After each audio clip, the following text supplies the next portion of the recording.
listening to a history talk on a weekend isn't everyone's favorite thing, but I hope you enjoy it. So no disclosures to report. Just the first couple slides. Just want to thank a couple people. This is a picture of the American Academy of Family Physicians Foundation. Don Ivey is the contact there for any of you interested in history. It really is the premier resource for the history of family medicine in the United States, and they did a great job at providing with a lot of material. Anyone who's interested early on in history of medicine, I think this is a great book, and this is really the book that I used for much of my data research and everything, so just wanted to give them a little plug. So learning objectives today, I would like for you to have a better understanding of the people and events that have influenced our specialty. I would like for you to learn a little bit more about how family medicine developed as a specialty, and I also wanted to include a little bit about how the residency program began at Latrobe Hospital, which is where I'm a third-year resident at right now. So why study history of our specialty? Well, first and foremost, it gives us knowledge. It could strengthen our understanding of who we are as family practitioners, and it may stimulate more interest in family medicine. It also allows us to recognize people and institutions that have advanced our specialty. One person that just briefly mentioned, Barbara Starfield, who was a Johns Hopkins physician. She really advocated the need for strong primary health care systems. She wrote more than 400 publications. And past president of the AFP, Dr. Roberts, said that Barbara Starfield was a tireless advocate for family medicine and primary care. She reminded us of why we chose to become family doctors, to help people improve health and make the world a better and fairer place. I thought this was a really good place to start. This is the emblem of the American Board of Family Medicine, and it's really designed to embody the history of our specialty. On the bottom left is a bird, and it's the phoenix, which is an Arabian mythological bird, and basically it lives a certain number of years. It makes a nest, and it flaps its wings, it sets fire to the pile, and then burns itself to ashes. Then it comes forth grows back, comes forth with new life, and this is meant to symbolize our periodic recertification. The lower right is... You mean the burning part? I didn't say that. The lower right is the rod of Asclepius, which a lot of people are familiar with. It's associated with healing and medicinal arts in Greek mythology. And then atop is the date palm, and it's named this because of the ancient idea that if the tree falls through old age, it will regrow bigger and better than ever. And this is meant to symbolize our specialty arising directly from its general practice heritage. So the concept of general practice heritage was really important to me for this talk. It's really the cornerstone of the discussion today. Our specialty is the product of really hard work, dedication, dreams of general practitioners of years past. Understanding the origin of our specialty really requires a keen understanding of the birth and development of medicine itself in America. So you can see I'm going to cover a lot of time periods, and I'll try to include a lot of pictures and interesting things for you to keep you, interested here today. So without further ado. So early on in the 1600s, America was really the new world.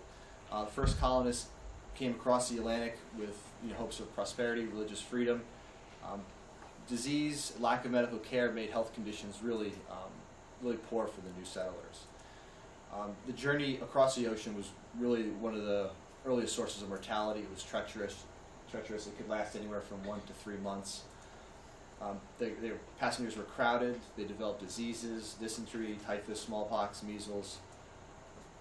Just surviving and reaching America didn't mean that you would live and prosper. It was still an uphill battle. Of the 9,000 settlers in Virginia in 1625, only 1,100 to 1,200 actually survived. Half of the pilgrims who arrived to Plymouth in 1620 died during the first winter. Contaminated food, water brought on epidemics. Diseases really terrified early colonists, and nearly 40% of children failed to reach adulthood. Life expectancy was only about 35 years old, And it wasn't until early 1600s that the first sanitary law was actually passed. In the early colonies, there were about 3,000 to 4,000 physicians, but about 5 to 10 had any actual formal education. Towns were not structured to support medical systems. Medicine, on the other hand, in Europe was well established, but doctors didn't want to come here. And anyone literate could really learn medicine at that time. And some people say that the only prerequisite was being able to stand the sight of blood. So doctors would visit patients in the home, they would care for a variety of medical problems, and they were all general practitioners at that time. There were no licensing laws, there were no medical schools. Was it called the good old days? That was the good old days, yeah. So early care was provided by a really diverse group of people, among them apothecaries, barber surgeons, midwives, and then really the two least respected early medical providers were folk practitioners and quacks, and these were very, very prevalent at that time. The 1700s, things began to change. It was really during this century that we established the foundations of American medicine. Cities and towns began to grow. Those colonists who had enough money could actually travel overseas and attend universities, specifically in Europe. When the colonists came back from Europe, they would open up general practices, much in the same way as those who didn't go overseas. So you started to see a distinction between what they termed as the regular physicians and irregular physicians. The regulars had more training. Like I said, they had degrees from Europe. They were also what was called skilled apprentices. Basically, since there was no formalized medical training system at that time, you would, if you wanted to be a doctor, you would live and work with someone who practiced medicine in some fashion, and you would become an apprentice, and after a few years, well, you just went off and became a doctor, and that was really it. You got a certificate. The irregulars, like the quacks and the folk practitioners, were very common as well. And there was a famous quote I want to read from that time. It said, "Quacks abound like locusts in Egypt. The profession is under no kind of regulation. Any man at his pleasure sets up for physician. No candidates are either examined, licensed, or even sworn to fair practice." And just to sort of reinforce that concept, this was a prescription from the time period for rheumatism of kind of how they were practicing. For rheumatism, purge twice, then you'd be bled 12 to 14 ounces, purge twice more a couple days later. So it was really, go ahead. So was quacks like the formal term at that point, and now it's become kind of slang? You know, that's a great question. I don't know if they refer to themselves as quacks. Yeah. No, Probably okay. call themselves doctors. Yes. But this seems like a regular prescription. This isn't really a irregular prescription. Yeah, I guess I maybe said that wrong. This came from here. It was kind of a metropolitan area, the place of learning. So most early physicians in Philadelphia traveled to Europe, specifically Edinburgh University, for their medical education. Benjamin Bell wrote that medicine was taught in Edinburgh in greater perfection than any part of Europe. So I just want to talk about a few key notable figures in U.S. medical history who were general practitioners, and all of these doctors that I'm going to mention trained at Edinburgh. So William Shippen taught the first formal courses in anatomy in the colonies. He was chief physician of the Continental Army. John Morgan, he was one of the first to recognize the need for formalized additional medical study. He published the first book on medical education, and it was entitled A Discourse Upon the Institution of Medical Schools. He said that the apprenticeship system was lame and insufficient, and he sort of published this and kind of outlined his idea of how the medical systems could be established. Morgan and Shippen would join together, and they would form the first medical school at the College of Philadelphia. The first class had 40 students in 1768, and Morgan was professor of medicine, Shippen professor of anatomy, and the entire staff was from Edinburgh. This is just an idea of, you know, you pay for the courses you want to go to, you get like a playing card almost, it looks like, and be admitted to the lecture. I just wanted to include a picture of the first medical school in Philadelphia on the corner of 5th and Walnut, just to kind of time lapse still there. That's 1960. And then Benjamin Rush is a tremendous figure in medical history, general practitioner to start. He attended those lectures by Shippen and Morgan, considered by many to be the American Hippocrates, and was a hero against yellow fever. He's the original signer of the Declaration of Independence. There's really a long list of physicians at this time who attended Edinburgh and went on to contribute significantly. Samuel Bard was one who went to Edinburgh, went on to be the founder of King's College, which became Columbia, which was the second medical school, and Harvard was the third. So as we kind of progress through the timeline, the next major event was the Revolutionary War, 1775, and this really disrupted medical training in the U.S. The U.S. was very nationalistic at that time, whereas prior to this war, we would, doctors would often travel overseas. We sort of stopped that practice. So the war really changed that relationship, halted medical training for a number of years, but ultimately we made up and we moved on. And in the 1800s, we started to see really significant advances in education, technology, and science and it really transformed society. From a medical standpoint, we saw advancements in anatomy, pathology, physiology. You started to see more of the formal medical regulars, I should call them, and less of the irregulars. The important thing about this graph is from the years 1840 on, from the years after Revolution to the mid 1800s, you started to see a real growth of medical schools, and that was a big thing. There's a lot of talk in literature about the increase in the proprietary nature of education at this time. So there's a big concern about, there's basically like diploma shops who would pay for your degree. So the schools were popping up pretty much all over, and the big concern was this proprietary nature of medical education. In 1846, the National Medical Convention appointed a committee to study medical education, and there's a lot of recommendations to change the rigors of the studies and lengthen the academic years. They expanded areas of studies to include, surgery, anatomy, physiology, also things like dissection labs. So you started to see some interesting dissection pictures come up during that time period. I like this one because he's smoking in the background there. But still, as we progress on the timeline here, mid-1840s, attempts to control these standards of education and medical licensing requirements, they were difficult and they were often ineffective. And in 1847, a survey of physicians in Virginia showed that about a quarter did not even have a license or a degree, which I think is pretty amazing. This led to pivotal event 1847.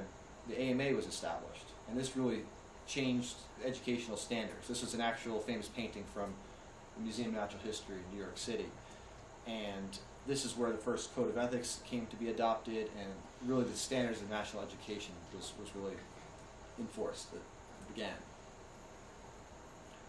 Civil War was the next major event, 1860s. We were really not prepared as physicians. We didn't understand infection at this time. We didn't even really have antiseptics, antibiotics at this time period. About 500,000 soldiers died.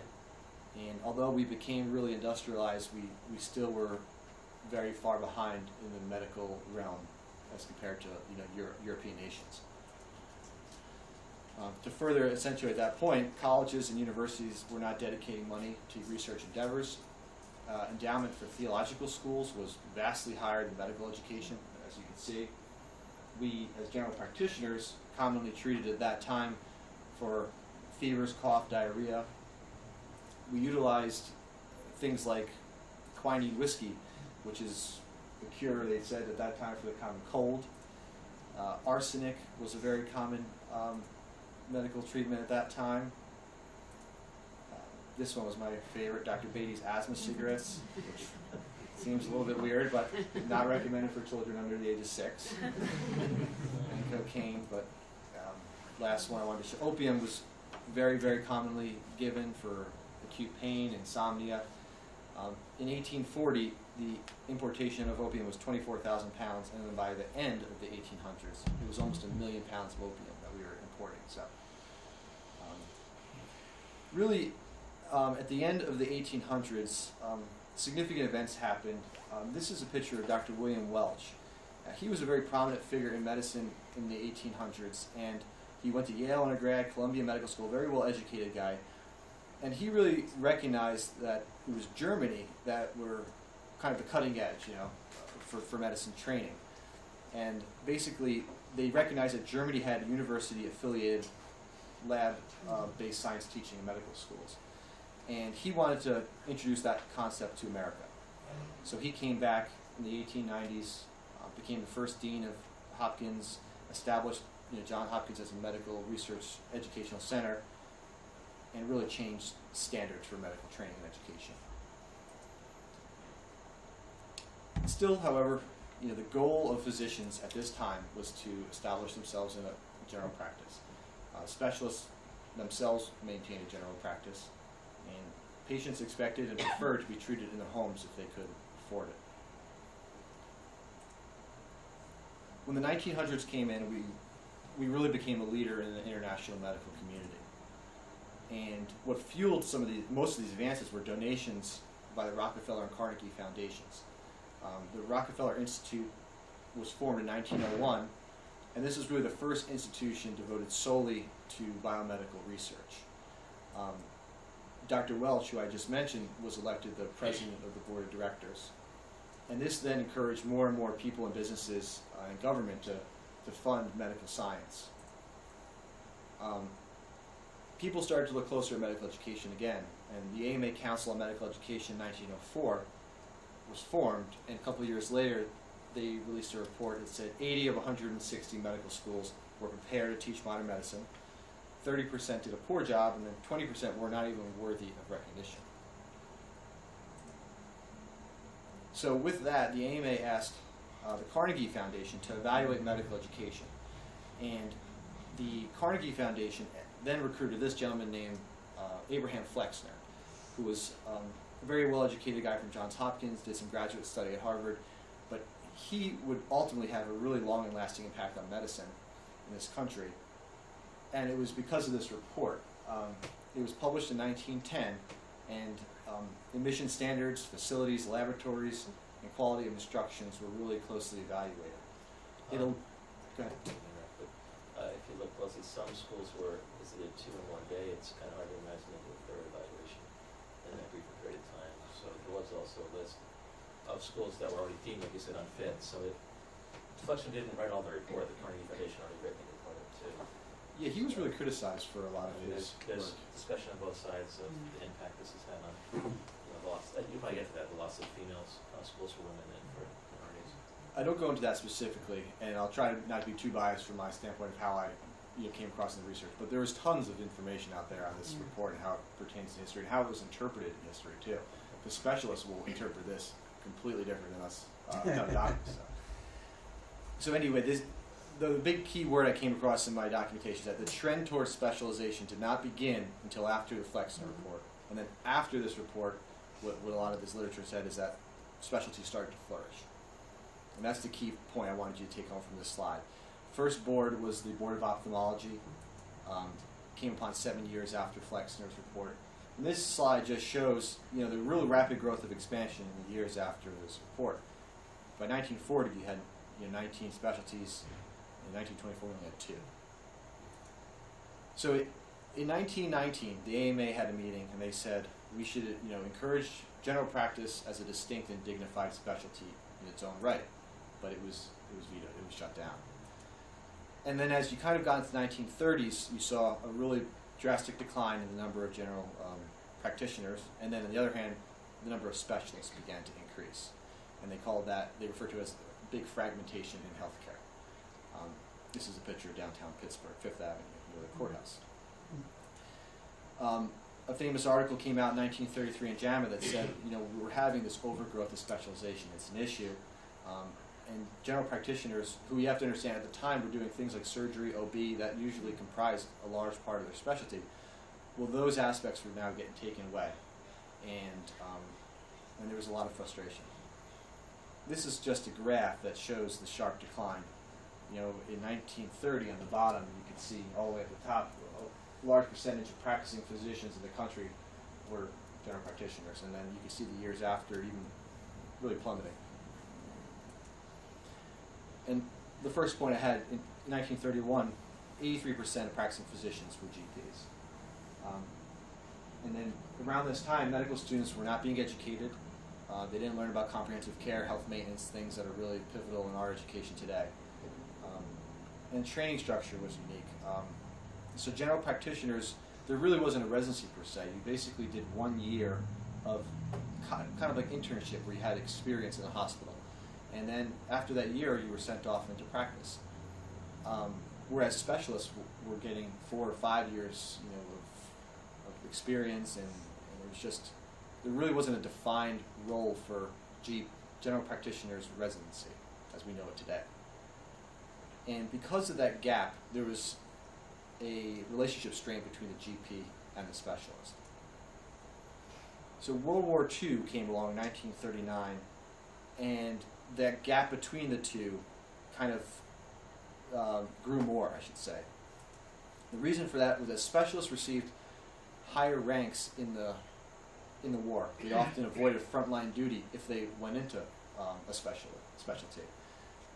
Board certification back home was increasingly needed for hospital privileges. So this is a quote from a general practitioner at that time, Stanley Truman. Some of these men had gone away with major surgical privileges and been assigned leading responsibilities here and overseas, and they were furious when they came home. Frustrations were reaching the highest levels of society and politics, and this is FDR just before he was elected to his 3rd term. This was in Maryland when he was dedicated to NIH.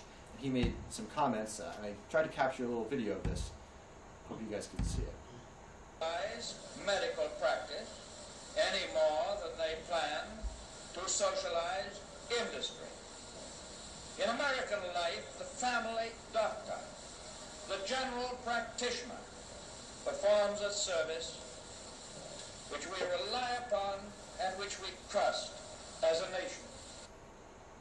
So I included that. I thought it was pretty neat that the President of the United States at that time kind of recognized the importance, and I don't know if you were perhaps directing this exactly at the shortage that he was recognized, but that he recognized in the country, but that's how I sort of inferred. So as a nation, we were becoming more aware of the problem of the lack of general practitioners. So the chairman of the AMA in 1946 stated, "Those who would substitute for the family doctor practice by the specialist overlook the fact that 85% of the ailments for which people consult doctors can be cared for by a competent general practitioner." And that was Wingate Johnson who said that. He was chairman of the AMA. With those statements, it kind of catapulted the development of the AAGP, or the American Academy of General Practitioners, which I think a lot of family doctors don't even know existed, but it was such a huge part of our growth, and really the main part of my talk was to discuss how this originated. But basically in 1947 in Atlantic City, they had their first meeting to really discuss a lot of these problems. The original bylaws were to promote and maintain high standards of general practice of medicine and surgery also. They wanted to encourage and assist those entering into general practice, and they wanted to preserve the right of the GP to engage in medical and surgical procedures for which he or she is qualified in. In 1948, Missouri became the first state to organize a chapter, followed by 32 states that year. This is a picture of the first headquarters in Kansas City. As time progressed, we started to have our first scientific assembly. This was in Cincinnati. Over 3,500 general practitioners came.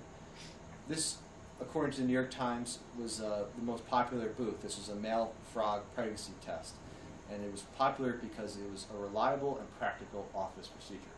It's kind of interesting. The first pregnancy test involved injecting, I believe it to be women's urine into the dorsal lymph sac of a frog, and if it induced egg production, it was determined to be positive. So, but this was just happening in 1950. The first issue of GP, which would become the American Family Physician, was published, and they had an interesting segment, atomic warfare. So they said GPs in the suburbs were warned that in the event of an atomic bomb, they would need to know how to operate a bulldozer because most of the physicians in the city would be killed or incapacitated, and it would be up to the GPs in the surrounding country to come help. So, and we continue to grow. In 1951, the assembly was even bigger. This was in San Francisco. This is a pamphlet from the event. And as a sign of the times, cigarette maker R.J. Reynolds hosted the event. I thought this was actually going on. But as we progress in the 50s, you can see there's 200 general practice residency positions, and there were 19,000 specialty residency positions. So it was dramatic. There was a couple of resolutions kind of really encouraging increase in the general practice residencies.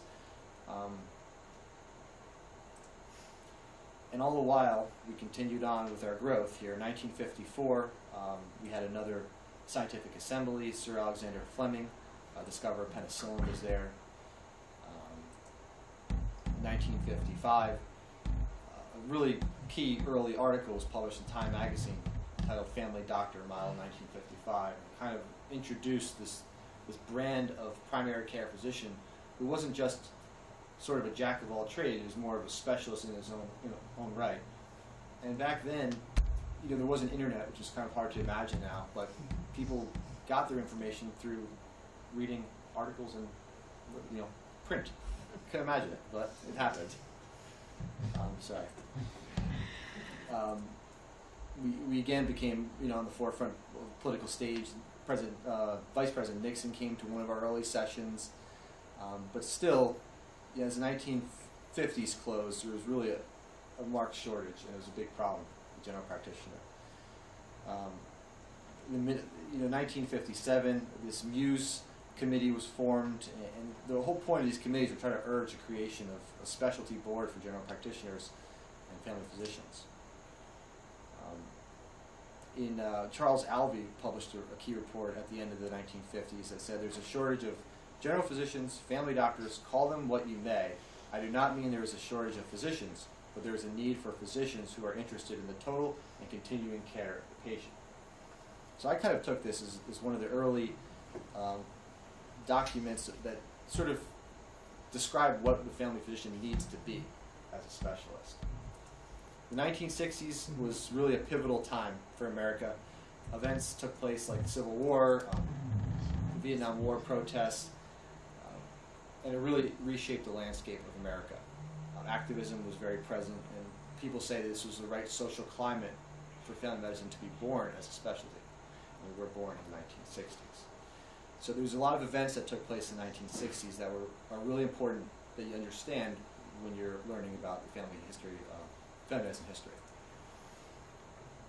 So the first was Dr. Ward Darley, who was the executive director of the Association of American Medical Colleges.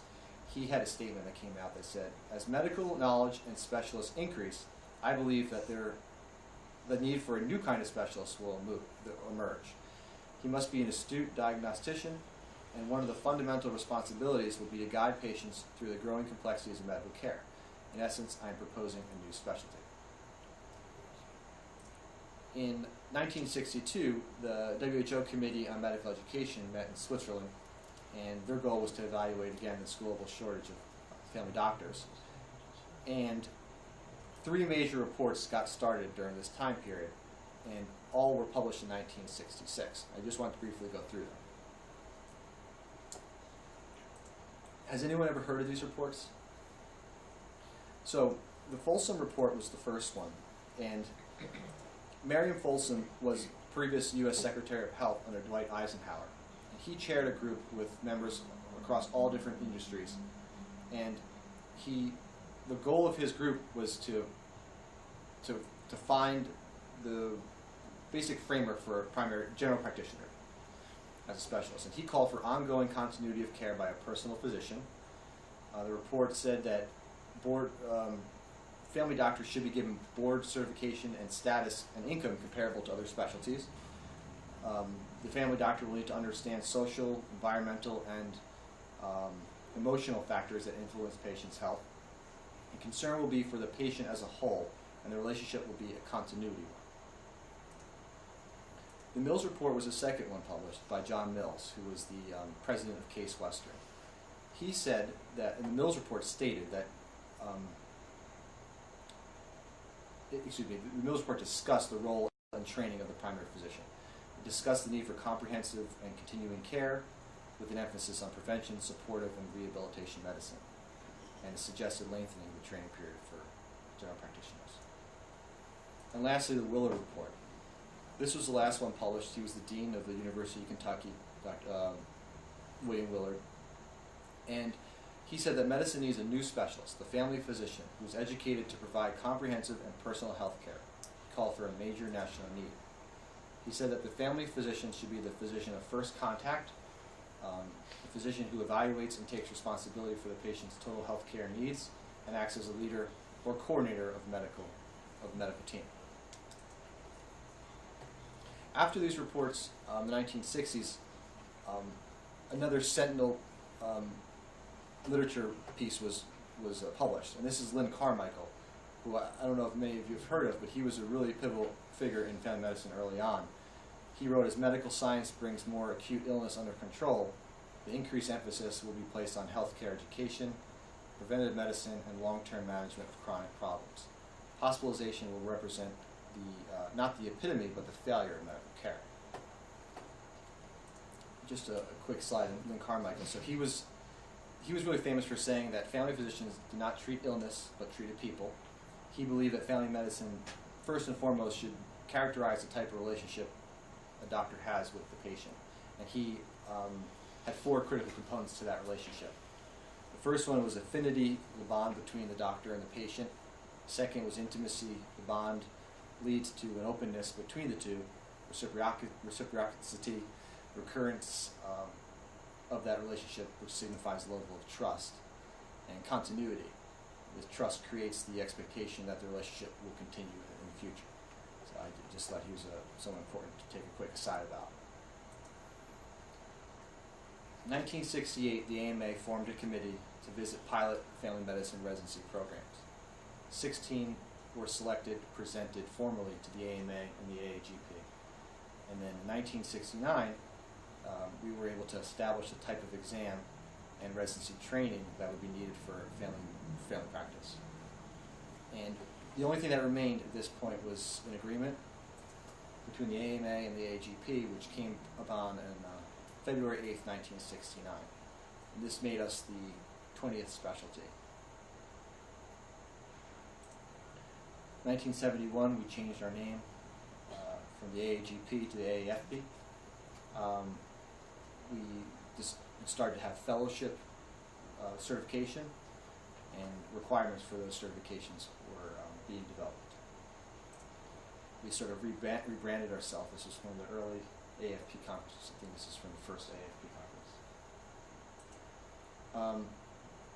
These are the original programs, and I thought this was interesting because there's one in Pennsylvania, York Hospital. I don't know if anyone here is from York, but even still, though, in 1974, 18% of physicians were general practitioners and 81% were specialists. So there was a real attempt to rapidly increase the number of family medicine programs. And that's sort of where I started to transition into how we came to Latrobe Hospital. Are there any medical students in the room? Thanks for coming today, but I just wanted to talk briefly about our program, and it's a really remarkable place, and I encourage anyone to apply if you can. Latrobe is a really charming town, birthplace of Arnie Palmer, late great Arnie Palmer, birthplace of Fred Rogers, many people don't know that, home of the Banana Split, and one of my favorites is that we get to attend the Steelers training camp on the sidelines, so that's kind of a very neat experience. But Latrobe in the 1970s, when family medicine was really starting to blossom, well, it was starting to also blossom at our hospital. And we were essentially fresh off an $800,000 construction and renovation project in 1969 when we came across a lot of philanthropic money from the Mellon family. The Mellon family are famous for starting Mellon Bank. They were owners of Chevron Texaco, the Pittsburgh Tribune, and Alcoa. And they were really, the hospital was really trying to figure out what to do with that money. Actually, one of the first ideas they had was to purchase a radiation machine capable of delivering cobalt. It would have cost over $300,000. But instead, they chose to invest in education, and they felt that it was education is what would separate them from other local hospitals. So these are really the early visionaries. Dr. Robert Mazzaro, who passed away this year, was one of the early medical directors at Latrobe. Dr. Joseph Govey was one of our past program directors. Actually, our first program director, I should say. And Dr. Smelka, our current program director, is here today. Thank you. And Dr. Robert Gordon. So it was really with their vision that we started a affiliation agreement with Jefferson University to develop a residency program. Our early goals were to establish a medical school affiliation in order to improve the quality of care and to attract medical staff and to serve as a training site for family physicians in the community. An affiliation materialized between Latrobe Hospital and Jefferson University, and this is a couple of key figures during the signing, which basically solidified Latrobe as one of the early family medicine training sites. Early on, we had several new residents. This is the first residency class. This is the first group of medical students from Jefferson. And we continue to have Jefferson students rotate today. Second class of residents. So as the years went on, you started to see a lot of great residents come through the program. And in the middle is Dr. DeCola with the tall with the glasses. Everyone has those guys. It was trendy then. He was here last night, and he's still, very, very active with the program. One of my favorite attendings. He's received awards and stayed with Excella, throughout all these years. And I think one thing that's great about Excella is that they retain a lot of the doctors because it is such a nice place to live and work. We're starting to grow. We're expanding to build a new facility called Excella Square in the area. $40 million center, which is going to be a really nice addition. So just bringing you back in closing here, family physicians perform nearly 1 in 5 office visits, about 192 million visits annually. That's 48% more than the next specialty. The AAFP represents 125,000 physicians and student members across the nation, and it's really the only medical society devoted solely to primary care. We've accomplished a lot as a specialty, but there's still a lot of, obviously, room to grow. I thought this was interesting. The match summary from 2016, you could see that we really offer the second most number of spots, 3,238, from out of any other specialty, but you still have institutions across the country who are no longer even offering family medicine training and education. So it's concerning for sure. Looking forward, projections for 2050, 25% of the population will be greater than 85 years old. Medical practice will continue to shift towards the management of more chronic diseases. And just to bring back one of the early people I talked about, Barbara Starfield, she said, a primary care-oriented health system is a highly relevant policy strategy because its effect is clear and relatively rapid, particularly concerning prevention of the progression of disease and illness. One other thing she said that was interesting, I just wanted to read. She said, it goes back about a century. We have never in this country had a strong primary care educational model in medical schools. In 1910, Abraham Flexner published an influential report on medical education. It was a good report that had side effects. We need another Flexner report that could balance the specialty focus with the primary care focus. So in conclusion, I hope that today you're able to learn more about how family medicine developed as a specialty. I hope that you obtained a better understanding of some people and events that have influenced and shaped our specialty. And I hope that you learned a little bit more about the residency program at Latrobe Hospital, Excel Health. Thank you.